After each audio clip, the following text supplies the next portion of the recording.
काय ग तुला काय झालं आता? अहो माझाच डाव माझ्यावरच उलटा पडलाय. म्हणजे राणीला तो चहाचा कप मी राणीचा चहाचं कप हातात पलटीला जायची वेळ झाली. पटपट बोल काय झालं? आपण जो जमाल घोटावाला कप राणीसाठी रेडी केला होता ना ते माहितीये ग, पुढे बोल. चुकून त्या उंदरामुळे त्या कपातला चहा मी प्यायला. काय? आणि सगळा खेळ माझ्यावरच उलटला. कप? मग त्या कपावर एखादी खूण करायला हवी होतीस ना? आई हो कपावर खून केली होती, पण ह्या सगळ्या गोंधळात त्या कपावरची खून कशी शोधत बसणार मी? उर्मिला अगं अशा वेळेस मग चहाच प्यायचा नव्हतास, ते राणीला एकटीला पिऊ द्यायचा होता ना. हो आई असं कसं बोलताय तुम्ही? ते जा जा.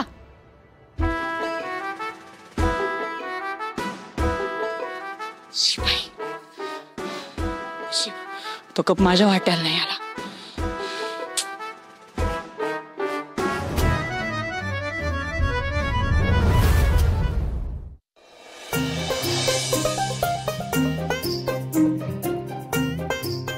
पुन्हा तो चहा पिऊन सगळा घोळ घालून टाकलास.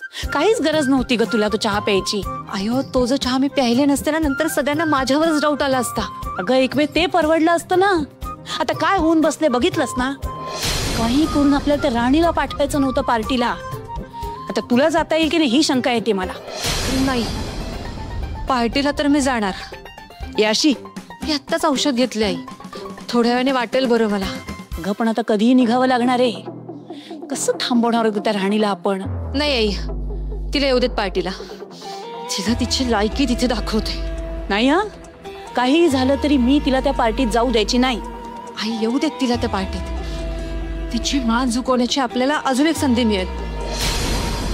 तिथे तिचं असं काही अपमान करते ना की परत कुठे बाहेर जायचं नाव काढणार नाही. बघाच ही उर्मिला पहाडी. जा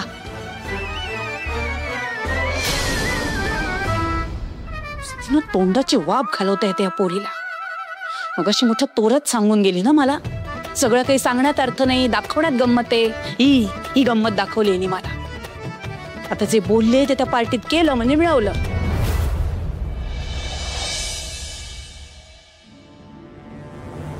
काय हो कोणाची वाट पाहता एवढी? नाही नजर सारखी वरती म्हणून विचारलं. ते मी एक चिकूला महत्वाचं काम सांगितले ते व्यवस्थित झाले की नाही ते बघतोय मी.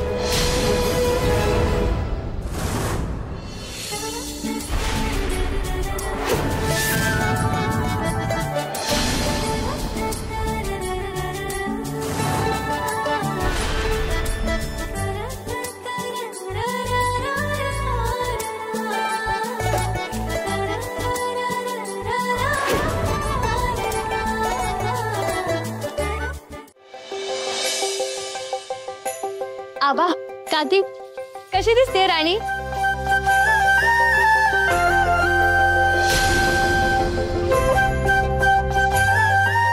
बाई ग राणी तू तर अगदी लक्ष्मी सारखी दिसतेस ग. कोणाची नजर नको ग लागायला तुला.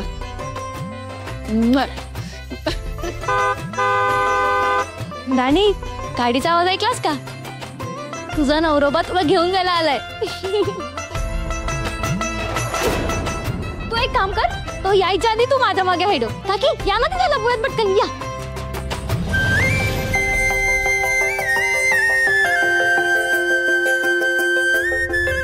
अरे बरं झालं वेळ झालास. चल पटकन आवरून घे. तुम्हाला निघायचंय ना? तुम्हाला निघायचंय म्हणजे? म्हणजे का म्हणजे? अरे तुझी बायको कधीपासून रेडी आहे, तुझी वाट बघतीये. राणी तयार होऊन बसली म्हणजे आव्हानची काही बोललीच नाहीये. युजलेस. नाही तर सांगून काही कळत नाही का?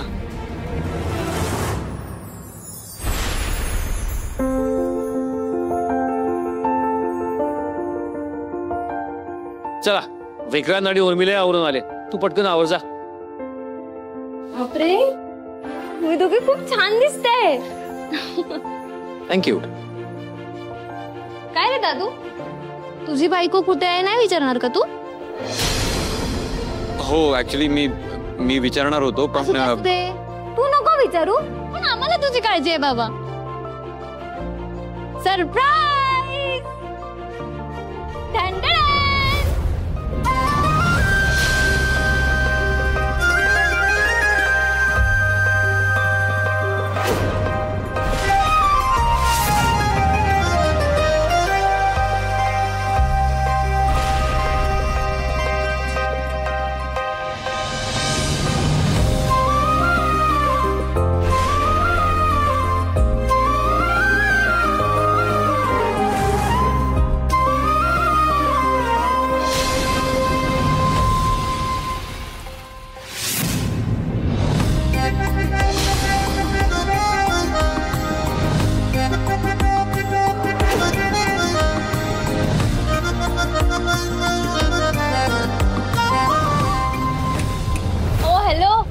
हे दादू, काय रे बायको मध्ये काही हरून जाऊ नकोस हा, की आमचाही विसर पडेल तुला.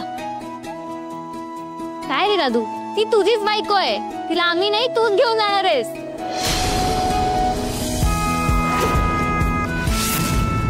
चिकू बस झालं.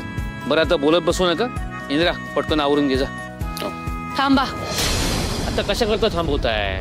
कारण मला अजूनही पटत नाहीये तुम्ही हिला एवढ्या मोठ्या पार्टीत पाठवताय ते. हे बघा, मुलं बाहेर जायला निघालेत, निघताना वाद नको आहेत. पुन्हा पुन्हा त्याच विषयावर बोलण्यात काही अर्थ नाही.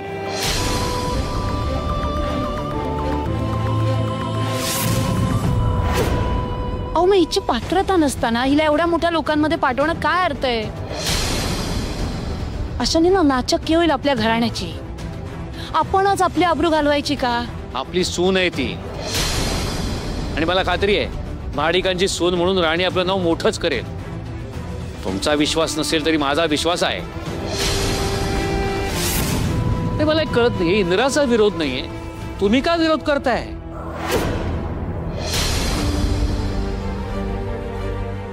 हे काय नाही, आता ठरलंय ना राणी जाणार, मग ती जाणार.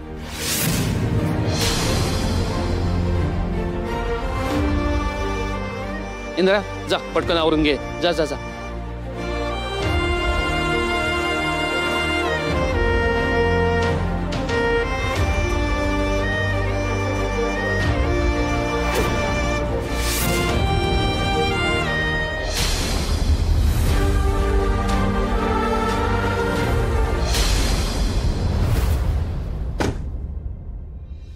चला लवकर. कसली घाई आहे? पार्टीलाच तर जायचंय आपल्याला. हो आहे मला घाई. चल लवकर.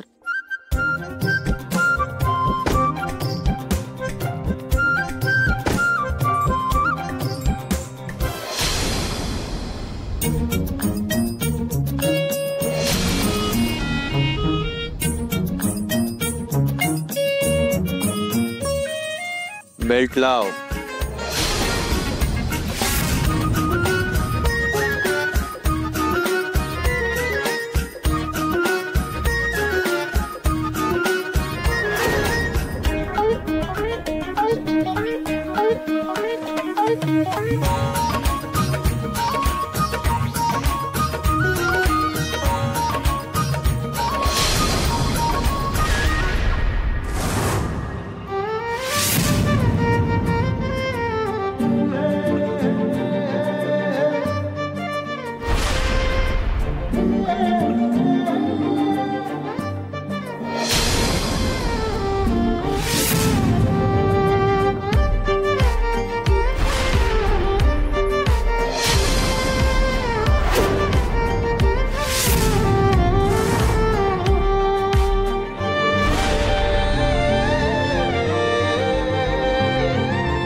साधा बेल्ट लावता येत नाही, लॉयर व्हायचं. बेल्ट लावायचा आणि लॉयर व्हायचा काय संबंध आहे? बेसिक गोष्टी माहित नसतील ना, त्याने लॉयर व्हायचं स्वप्न बघू नये. हे बघा, मी तुमच्यासारखे असे रोज गाडीत बसत नाही, म्हणून नाही माहित मला कसा बेल्ट लावायचा. आता नियमाने आणि सुरक्षेसाठी बेल्ट लावतात हे माहिती आहे मला, पण लवकर नाही लक्षात आलं.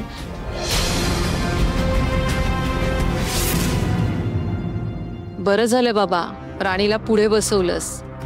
नवरा बायकोला निदान कानामध्ये कुजबूज तरी करता येईल.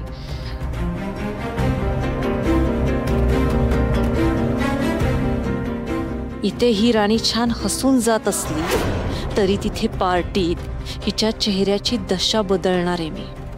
चला निघूया इंद्रा.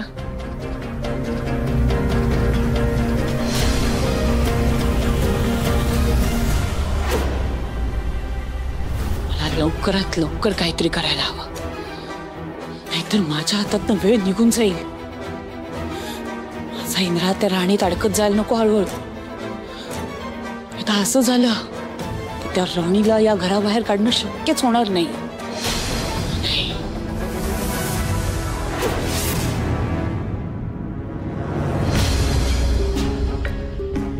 कसला विचार करते? त्याने तुम्हाला काय फरक पडतो? फरक पडत नसता तर हा प्रश्न मी विचारला असता. मला माहित तुमच्या मनाविरुद्ध मी राणीला पार्टीत जायला सांगितलं म्हणून तुम्हाला राग आलाय माहिती मला. पण तुम्हीच शांतपणे विचार करा. राणीला असं घरात कोंडून ठेवलं असतं, चार चौघात पाठवलं नसतं तर चार चौघात वागायचं कसं, राहायचं कसं, तिला कसं कळलं असतं?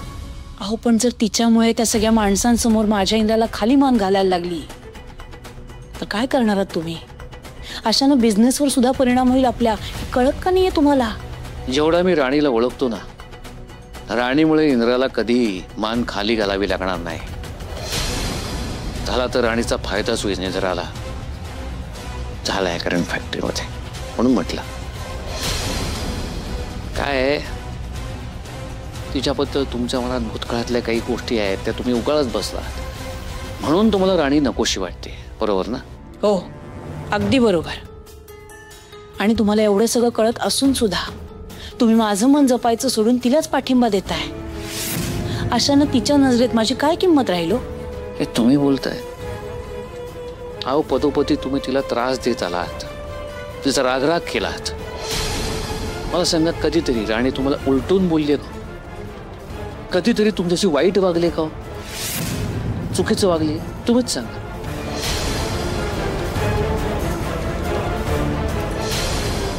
वागली नसली तरी वागणार नाही कशावरून? संसारामध्ये या जर तरला काही अर्थ नसतो. तर नका घेऊ शंका कुशंका मनामध्ये. ह्या नात्यामध्ये संशय घेतला, शंका कुशंका घेतल्या, नात्यातलं अंतर वाढायला लागतं, ही दरी वाढायला लागते. आणि का एकदा दरी वाढली हे सगळंच आपल्या हातातून निष्ठून जातं. त्यामुळे हा सगळा विचार बाजूला ठेवा. राणी आणि इंद्राला मनापासून जगू दे, मनापासून त्यांच्या त्यांच्या गोष्टी करू दे, त्यांचा संसार त्यांना फुलवू दे. मला सांगा, जेव्हा आपलं लग्न झालं तुम्ही आमच्या घरात आलात, तुमच्या आई वडिलांनी जर आपल्या संसारात लुडबुड केली असती तर तुम्हाला हे आमचं घर आपलंसं वाटलं असतं? नसतं. माझ्या आईनं, तुमच्या सासूनं, तिला माहिती होतं की तुमच्या ताकद काय, तुमचा संयम किती आहे, तुम्ही किती नेटानं संसार करू शकता हे तिला माहिती होतं. म्हणून तिने तुम्हाला तुमच्या गतीनं आपला संसार करू दिला. हा आपला संसार कसा फुलवायचा हा तुम्हाला शिकवला, शिकू दिला. मग आता तुम्ही तुमच्या सासूचा आदर्श डोळ्यासमोर ठेवा. कसं आहे, मला ती पिल्लानं पंख फुटले ना ते आकाशात उडणार, भरारी घेणार. त्यांना त्यांचं उठ द्या, त्यांचं जगू द्या. ते पडतील, धडपडतील, पण पुन्हा शिकतील. त्यांच्या पंखातलं बळ तुम्ही काढून घेऊ नका. एकच विनंती.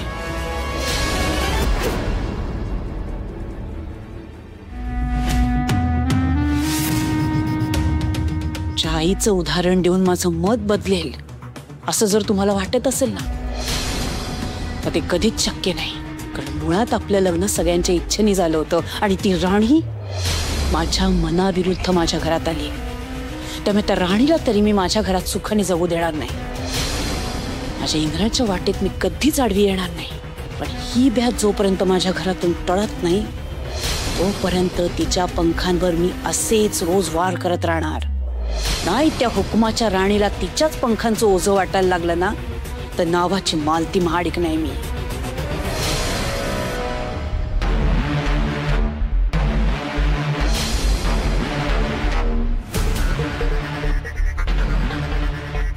काय झालं? या अशा पार्टीजमध्ये कपल्स हात धरून जातात.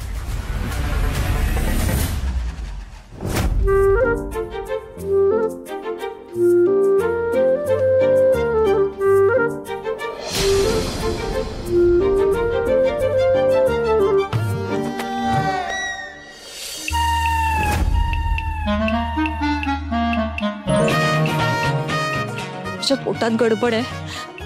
तुम्ही पुढे व्हा, मी आलेच. एमर्जन्सी रे, आलेच.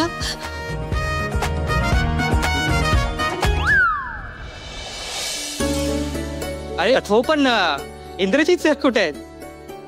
सर येतीलच एवढ्यात.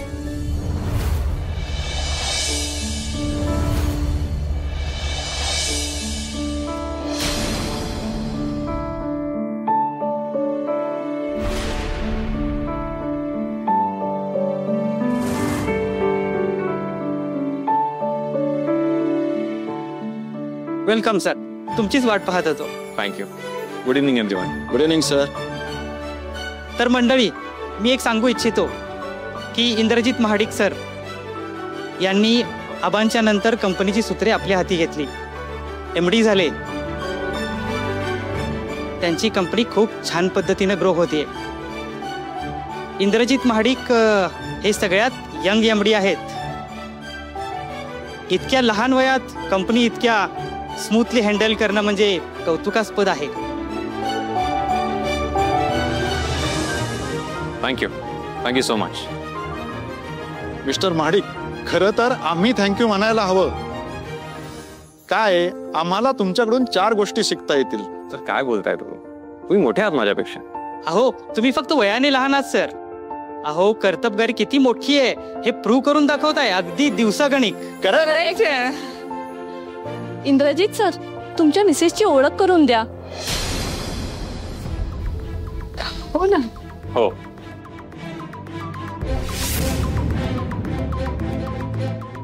शी इज माय वाईफ, राणी. एवढीच ओळख नाही म्हणजे त्या अजून काही करत नाहीत का?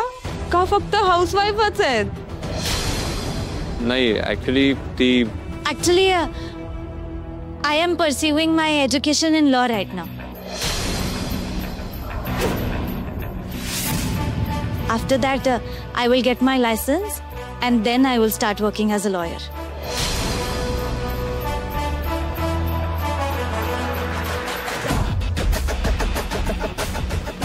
ओ ग्रेट. लॉयर होणार म्हणजे इंद्रजित सरांना बाहेरचा वकील शोधावा नाही लागणार. सगळ्या लीगल गोष्टी घरचाच वकील सांभाळणार. म्हणजे कोणत्याही प्रॉब्लेम मधून इंद्रजित सरांना सहज बाहेर काढणार.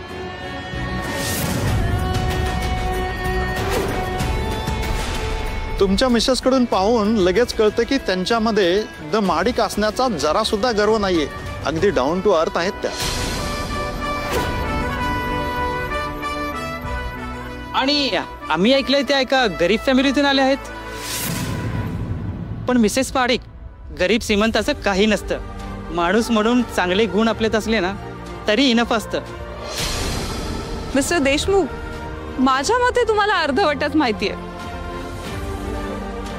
कारण माझ्या माहितीनुसार मिसेस राणी आहेत ना, त्या आधी महाडिकांच्या फॅक्टरीमध्ये वर्कर म्हणून कामाला होत्या.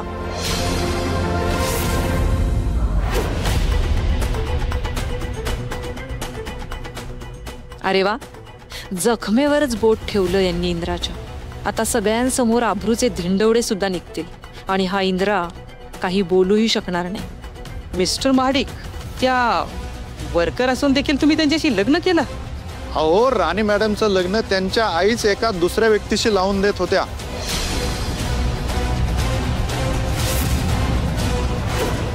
पण लग्नात ट्रॅजेडी झाली आणि राणी मॅडमचं लग्न मोडलं. मग यांना त्रास होऊ नये म्हणून इंद्रजित सरांनी स्वतः लग्न करायचं ठरवलं.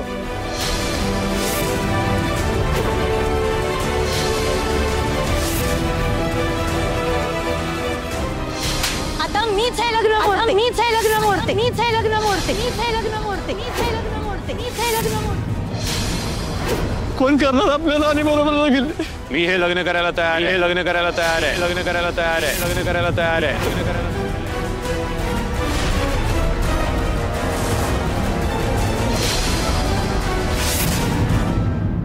आणि त्यांच्या घरच्यांना आधार देण्यासाठी इंद्रजित सर स्वतः लग्नाला उभे राहिले. काय सांगता, ग्रेट इंद्रजित सर. तुम्ही इतक्या मोठ्या मनाचे आहात माहित नव्हतं. हे असं आजकाल कोण कुणासाठी करत नाही. काहीही म्हणा इंद्रजित सर, आज तुमच्यासाठी आदर वाढला. You are great human being. अहो, एकटे तेच नाही, मिसेस राणी सुद्धा त्यांच्या फॅमिलीला सांभाळण्यासाठी त्यांच्या कंपनीत वर्कर म्हणून जॉब करत होत्या. त्यांच्याकडे त्यावेळी जी पोस्ट शिल्लक होती ना, त्यावर त्यांनी काम करणं पसंत केलं. पण आई वडिलांना त्रास होऊ दिला नाही असं ऐकलंय आम्ही.